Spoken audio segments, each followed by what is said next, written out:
My name is Meg Bernhard. I'm a reporter with the Crimson, and I have the pleasure of introducing Mr. Alan Murray. Mr. Murray is editor of Fortune, a position he has held since August of 2014. And prior to assuming this post, he was the president of the Pew Research Center in Washington, D.C. He's previously worked at the Wall Street Journal, where he served as deputy managing editor and executive editor online. And he also spent a decade here as the Journal's Washington, D.C. bureau chief, during which the bureau won 3 Pulitzer Prizes. He's also worked at CNBC as its Washington bureau chief, the Congressional Quarterly in Washington, Japan Economic Journal in Tokyo, and he began his journalism career in 1977 as the business and economics editor of the Chattanooga Times, and to top it all off, has written 4 books. So without further ado, Mr. Oliver. Thanks very much. Thank you. So can I, just to get us started, can I get a quick show of hands of how, I know all of you are involved in journalism right now, but how many of you are thinking about a career in journalism? Wow, that's a lot. And that's more than I think in prior years when I've been here. Well, I'll try not to be too discouraging then. It's actually, for reasons I'll talk about in a minute, it's kind of a good time to be doing what you're doing. So I've been in journalism literally since I was 9 years old. It's kind of pathetic to say that, but when I was a kid, I would walk up and down the neighborhood street and take notes about people who had lost their cat or their grandparents were coming to visit.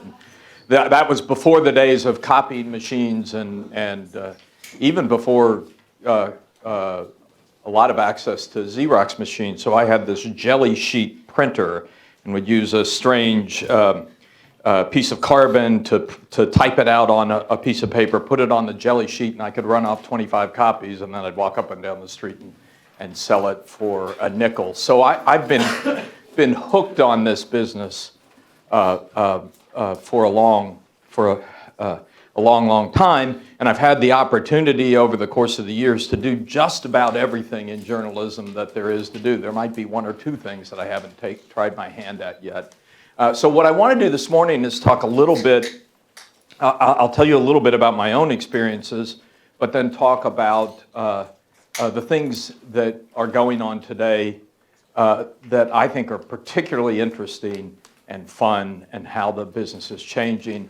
And then I'll talk a little bit about some of the problems I see in journalism and then open it up for a full discussion. How much time do we have, by the way? I don't want to... At least a half an hour. Okay, good. I'm glad there's a clock back there that I can keep an eye on. So, like many of you, I worked on my high school newspaper, worked on the college newspaper at the University of North Carolina. I've chided the Nieman folks about not including UNC, although there are some Carolina people here, I gather. So that's, yeah, there you go. Good. You got the state right.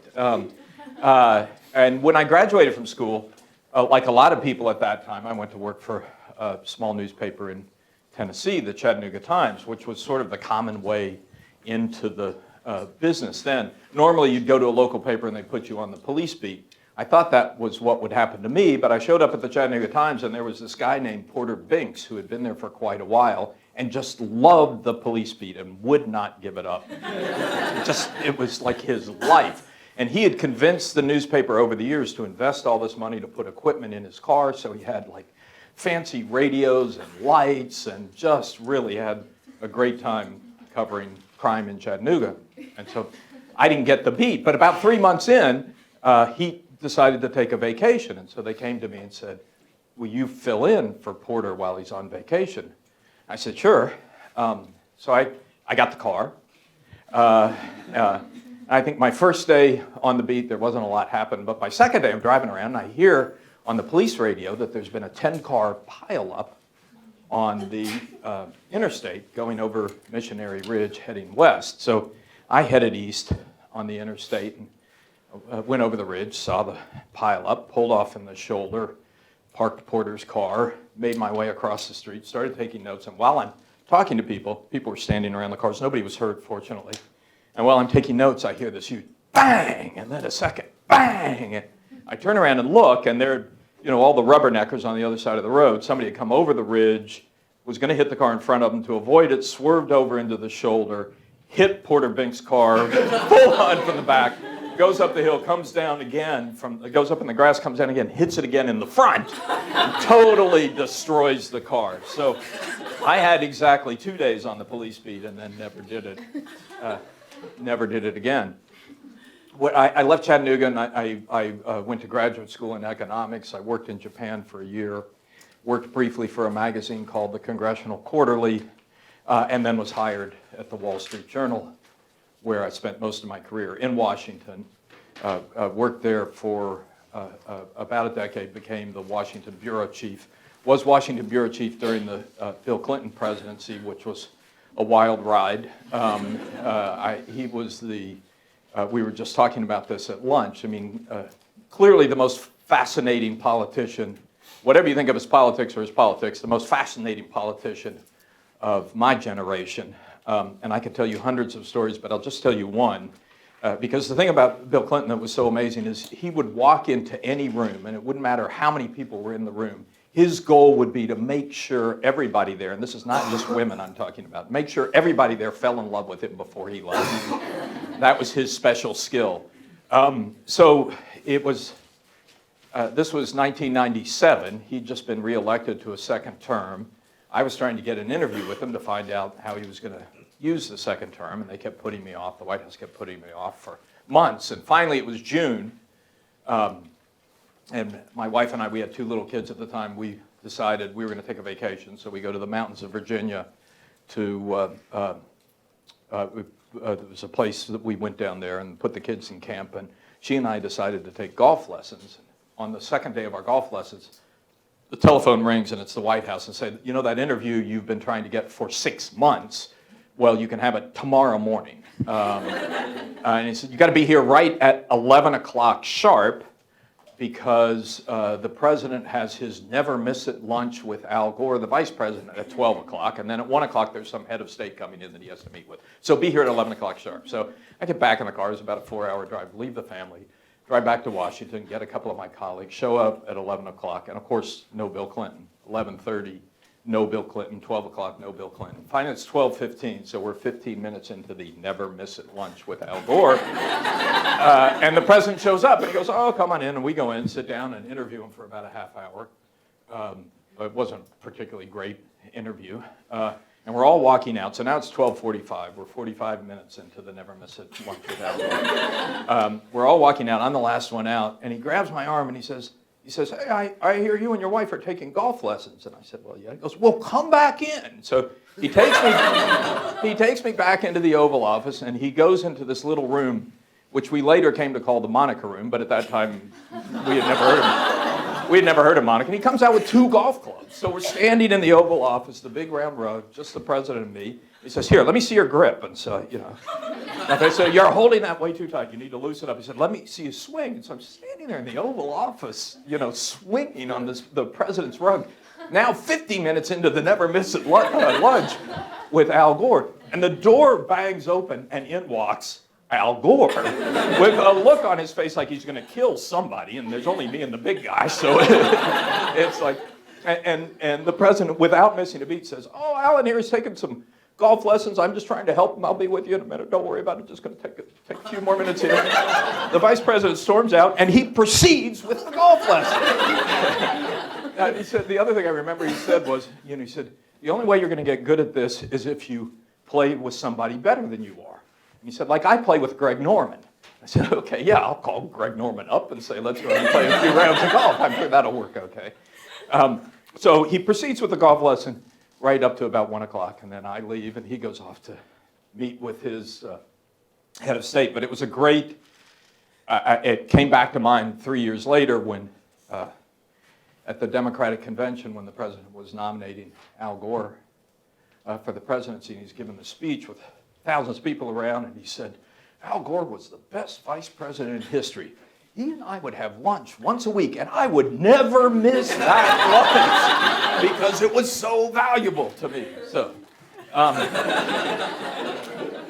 it's a totally pointless story, but it's really fun to tell.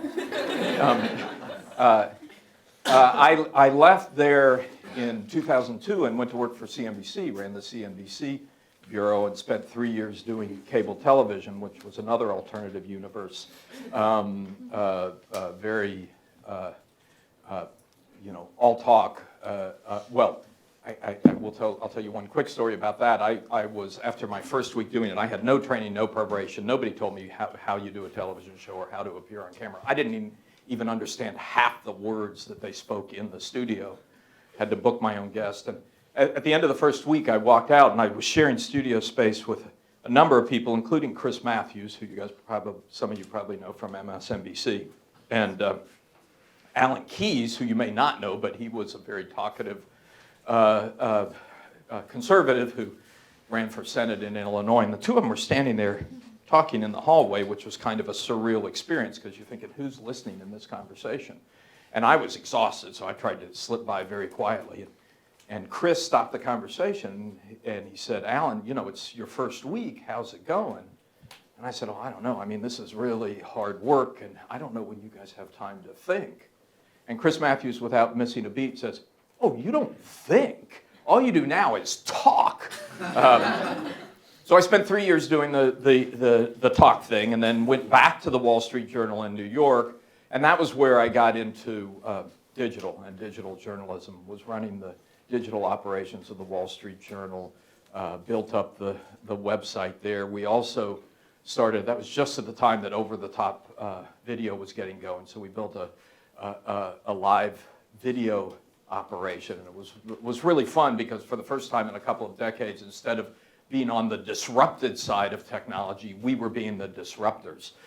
Roger Ailes, who was in the same building downstairs, it's silly because he was making $1 billion a year and we were spending maybe $1 million a year, but he got really upset about what we were doing and would call Rupert Murdoch and complain that we were trying to displace his network by doing this on-air video.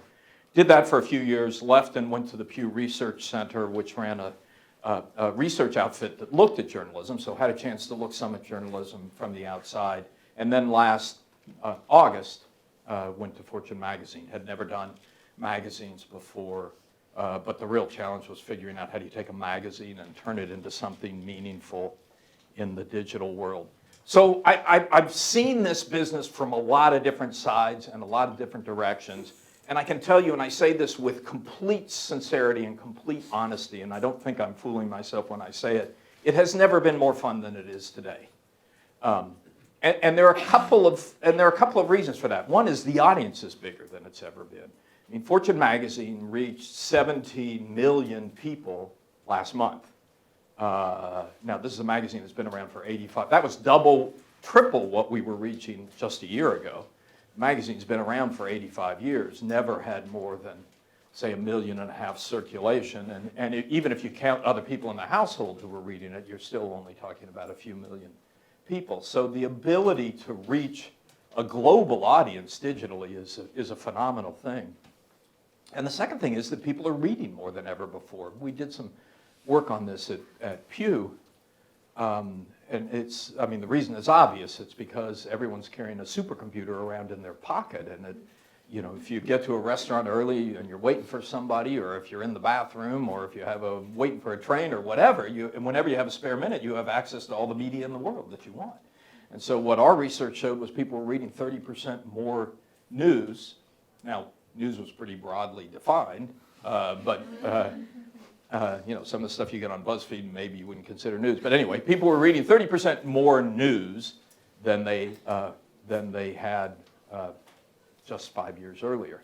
So you have a bigger audience. People are reading more than ever before. But it's also more interesting because the ways you can communicate with them are so much more interesting and varied. I mean, when I started at the Wall Street Journal, we used to get really excited if we wrote a great story on the front page of the paper, and a few weeks later you got 3 or 4 letters. People would actually sit down and write letters, and if 3 or 4 people sat down and wrote you a letter saying, I really like that article, that was a big, big deal. Well, now the minute you publish, you know who's liking it, who's sharing it. You start to get comments. You participate in those comments. You can have that conversation. You can put photos in there. You can put graphics in there. So it's just a much richer business than it has ever been before in my career. And then the third reason is that it's, and this is not all good for me in my current position, but Today, the journalists are the brands. When I started in journalism, it was somebody else's job to find your audience. If you were at the Wall Street Journal, you had 2 million people who subscribed to the Wall Street Journal. If you were at CNN, you had a big audience watching CNN. But in the digital world, that falls apart. I don't know how many of you have read the New York Times Innovation Report. Show of hands if you've looked at. It was really, if you haven't, I would urge you to go. You can Google it. I think just New York Times Innovation Report. It supposedly leaked out a year and a half ago. It was a really smart report. First line of the report says, audience engagement is everyone's job. Well, for journalists of my generation, the notion that you had to pimp your own copy is like, that's a heresy. Say, no, I'm an artist. I write great stories, push it through the transom, and somebody else finds the audience for it. But of course, that's not the way the digital world works. You've got to be out there. The best people are out there defining their audience, finding their audience, talking to their audience, building their audience. And the flip side of that is that means they own the audience, not the publication. I mean, the best digital person on my staff at Fortune is a guy named Dan Premack, who writes for the private equity world.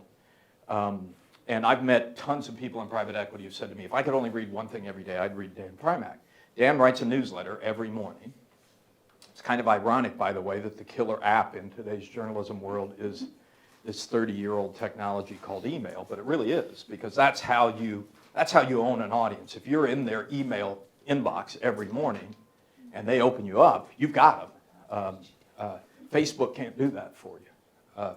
So Dan sends out an email every morning to, 40,000 people, 50,000 people, and then he posts two or three times a day. And he owns them. He has what he calls liquidity events, which are just big drinking events. He'll go around the country and invite all his readers to show up at some bar, and they all come.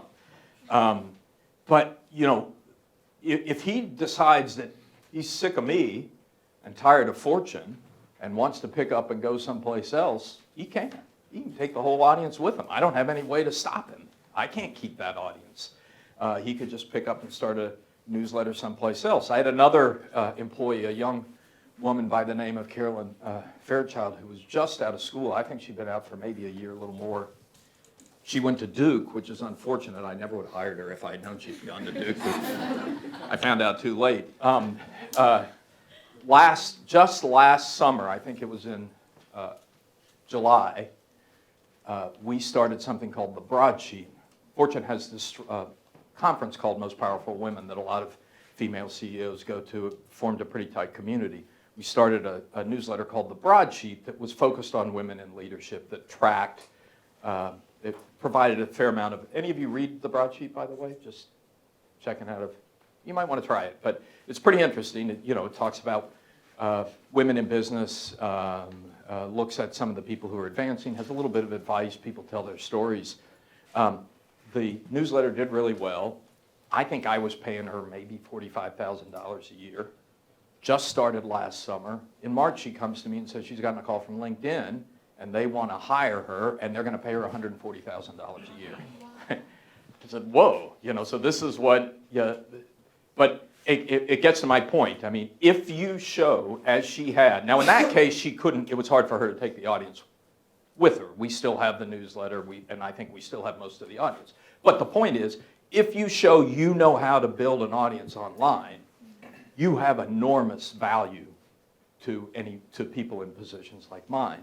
And furthermore, that value is value you hold, and you can carry that with you from job to job. So it's a pretty big change. So, and I think for those of you who are thinking about going into journalism, that's a good thing. Now, the flip side, the downsides of where we are today compared to the past, one is no one can really set standards. Anybody can publish anything at any time and reach everybody. And so the ability of any organization to set standards across a broad range of content is just impossible. I mean, I had a frightening experience when I was at the Journal, I mentioned this, we started this video operation, and we were streaming live for about 5 hours every day. And a reporter from Gawker decided to write about this, and he writes an article saying, the Wall Street Journal has started this program, and they're streaming live 5 hours a day, but typical old media, it takes them 60 people to produce the program. I thought, I wish I had 60 people, but in fact, I only have 11.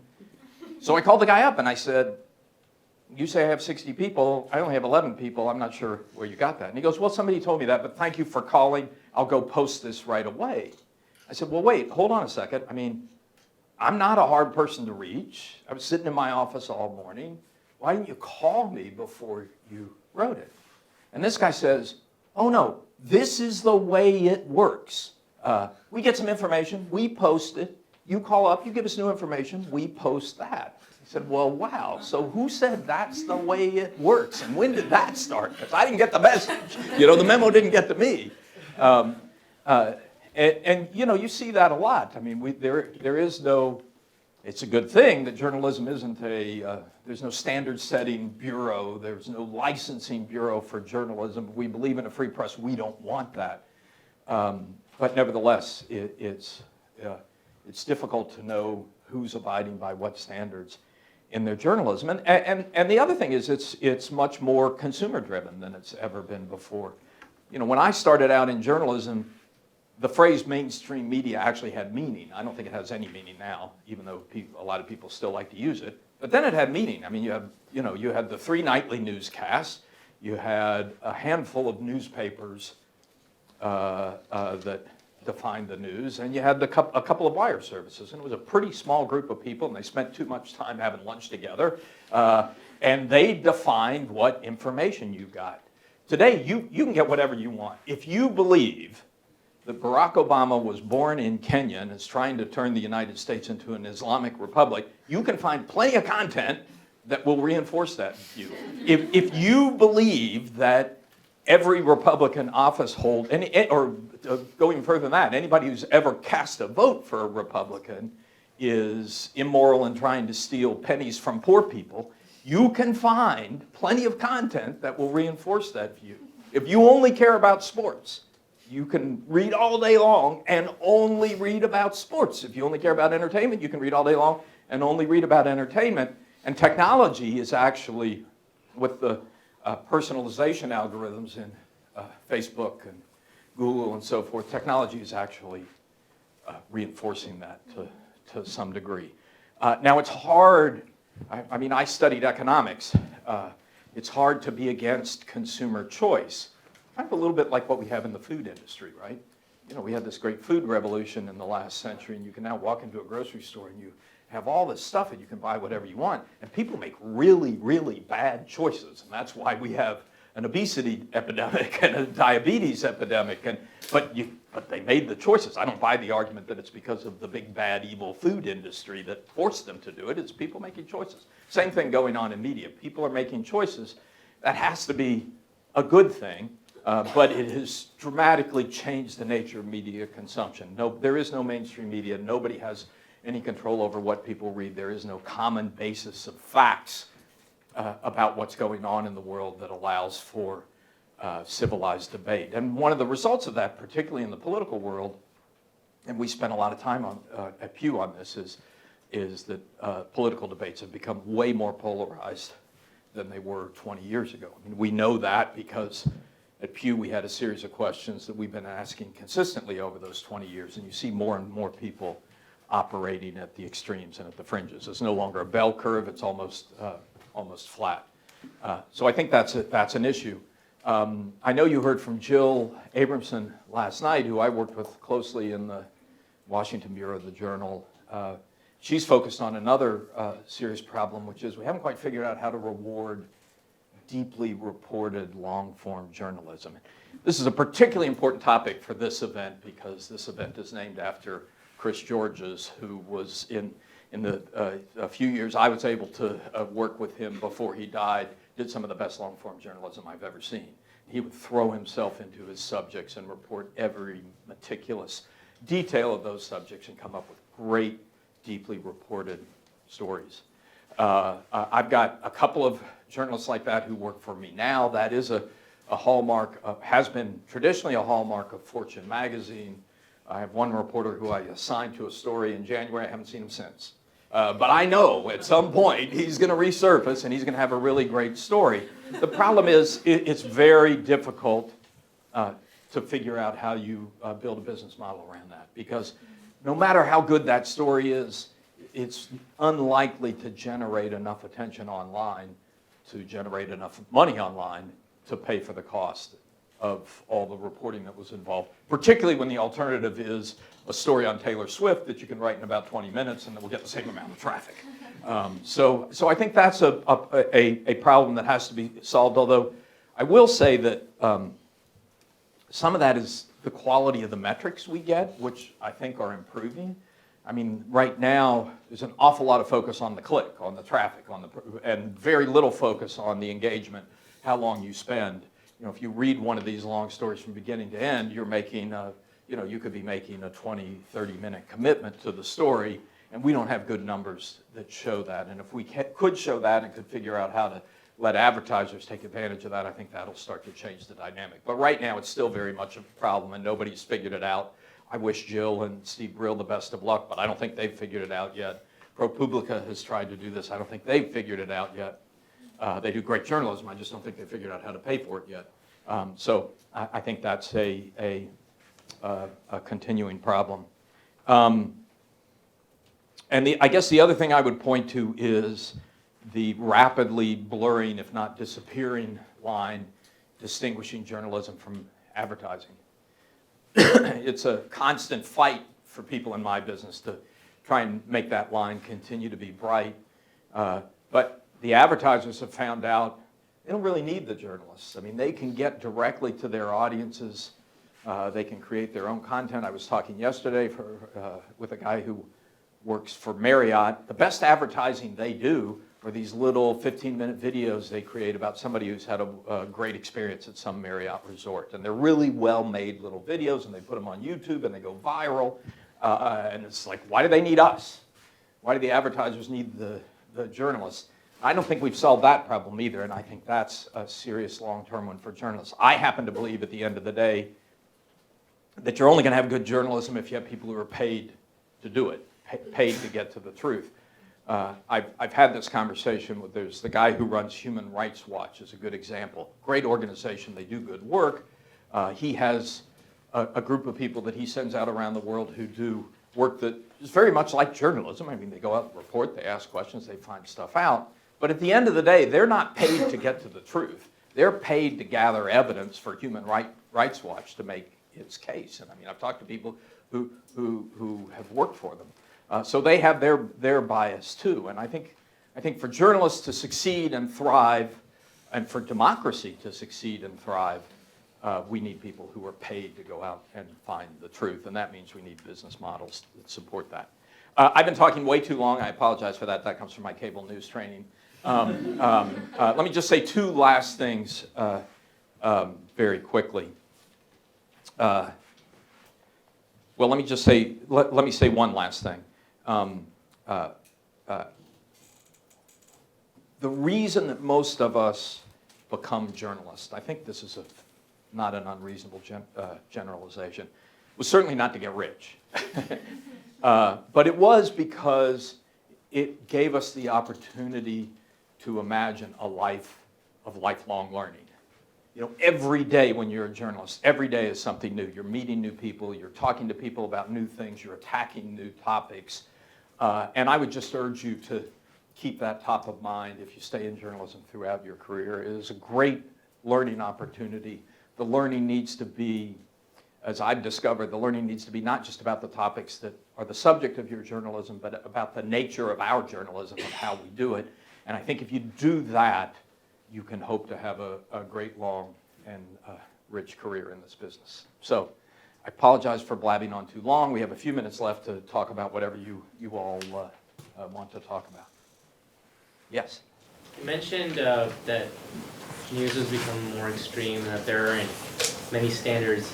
I suppose a more like iniquitous view of that would be to say that maybe would you need some sort of a censorship of certain kinds of news to have the objective, like sort of that objective view? Or?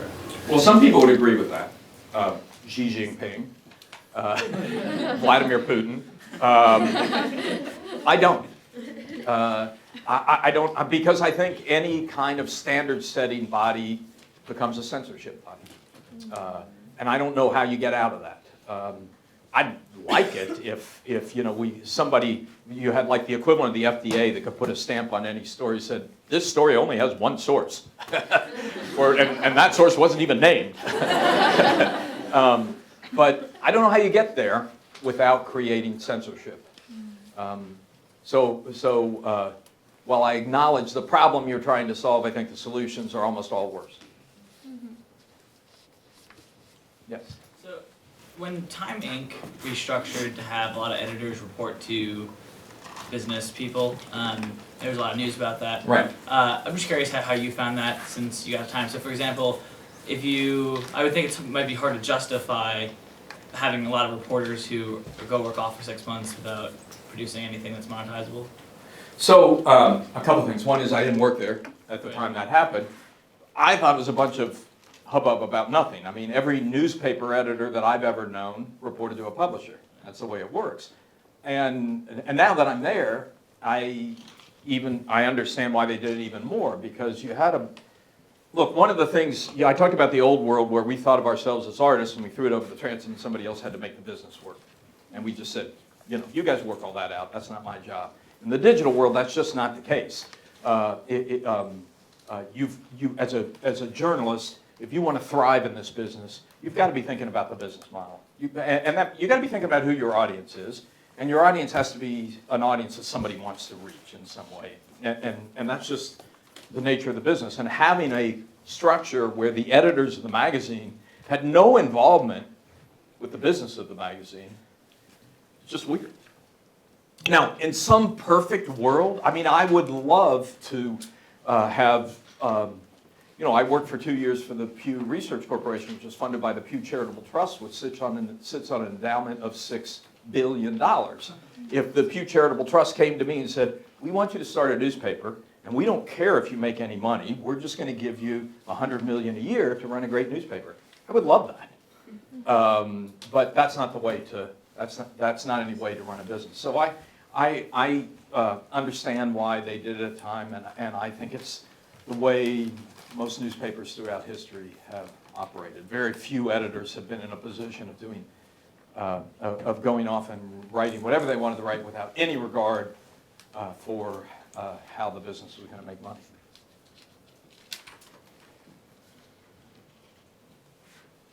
Yes. Speaking of newspaper business and online presence, there's been like a sprinkling of collegiate newspapers that are now only printing once a week, twice a week. They've increased their online presence in the name of increasing the quality and having to do less management of like making sure we have the right amount of stories for paper the next day. What do you think about that? It doesn't surprise me. I think it's kind of sad, but look, there will be a day in the future. I hope it's a long way off. I think we and a lot of other organizations hope it's a long way off. But there will be a day in the future where people say, boy, wasn't that really stupid that they would cut down trees and grind them into pulp in order to make paper and have, and then print it up and have people running around in the middle of the night to deliver the papers and the magazines to people's houses when they could have just put it on digital and sent it to them instantly without all that havoc. I don't know, as I said, I don't know when that will come, but it will come. So it doesn't surprise me that some people are having to make that kind of a decision now, and I would never criticize them for making that decision. I mean, in my case, in Fortune magazine, one of the funny things, there's an emotional attachment to the magazine that actually surprises me. I didn't fully realize it until I got there. I mean, people who run large corporations, like, they have a feeling about the cover of Fortune magazine that they never had about anything at the Wall Street Journal. I mean, if you're running a big corporation and you're on the front page of the Wall Street Journal, odds are you're not going to be happy about it. But you get your picture on the cover of Fortune magazine, that means something. And even people, I was in California on Wednesday night, and we were doing an event. Mark Andreessen, the venture investor, was there. Well, Mark Andreessen, he created the Netscape Navigator. He's probably the most digital person you could imagine. He invested $50 million of his own money into BuzzFeed. But I guarantee you, I know this is for a fact, if you call up Mark Andreessen and say, we're doing a story and I want to talk to you and ask you X, you know what his first question is? Is this for the magazine or for online? And he's more likely to talk to you if it's for the magazine. This is Mr. Digital says this. So I think there's a kind of a vestigial brand value to these publications that's going to last for a long time. And I said to my own staff the other day, even if we got, the magazine still makes money, even if we got to the point where the magazine didn't make money, I'd still want to do it because of that. So I don't think it's going to happen overnight, and my tendency would be to push against the tide a little bit more and not say we're going to be the first to shut down all our print papers, because I do think print papers for a lot of people have real utility. They're great content delivery devices. It works pretty well. So I don't know if that's a perfect answer to your question. But. Anything else? One more question before I go? Such pressure to have the last question. It's got to be good. I don't know if it will, reach those expectations, but some reporters that I've talked to, maybe this is just their bias because they work in print and in radio, they bash on TV journalism a lot, and you've had experience in all the different realms, and do you think that most TV journalism is not very deep or meaningful, or are there? Well, there's some, but look, in the same, I just said that newspapers are, in the lingo of today, great content delivery devices. Linear television is actually a pretty lousy content delivery device, and the reason is in the newspaper, if a story's going deep, you can choose whether to go with it or not. If you don't care that much about that topic, you can move on. But this is why I never had the patience to watch the NewsHour on PBS, because it was, in the old days, I think it's changed a little bit. In the old days, it was like 3 20-minute segments. Well, if you weren't interested in that first segment, I didn't have the patience to sit there for 20 minutes to wait for the second segment. So now I think this will change pretty quickly as we move to over-the-top journalism, and you have the same kind of scannability of content in video that you have in newspapers. But I think the fact that so to put it a little more clearly in answer to your question, I had to train myself when I was in cable news to tell myself that just when I really started to get interested in a conversation, that was probably time to cut it off and move on. Because the readers, I'll tell one last story, and I know I'm over, but because that was when you'd start to lose the readers. In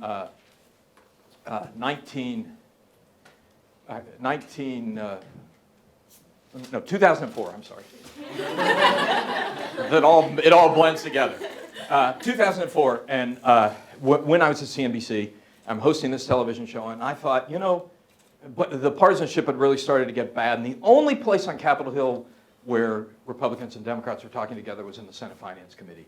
You had a chairman of the Senate Finance Committee, Chuck Grassley, who was a Republican, and a minority guy, Max Baucus, who was a Democrat, and they controlled all of Social Security, Medicare, and all these really important programs. So I thought, you know what I'm going to do? I'm going to get them both on together. Because if anything interesting happens in Washington this year, it's going to be because of these two guys. And so I'm going to get them both on TV together and get them to talk about it.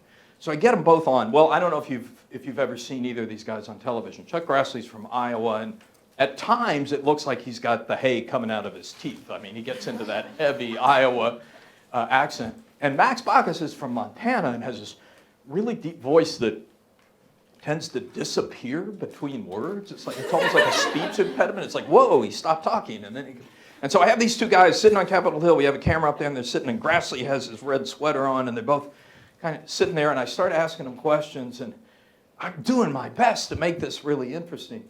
The next day, 3:15, the ratings come. For the first and only time in my television career, I saw a 0. Anybody who was watching the show at the time that interview started was gone by the time it was over. So I think that's the kind of pressure you feel in linear television that makes it very difficult to go deep. But we're now seeing all sorts of new on-demand stuff, great documentaries.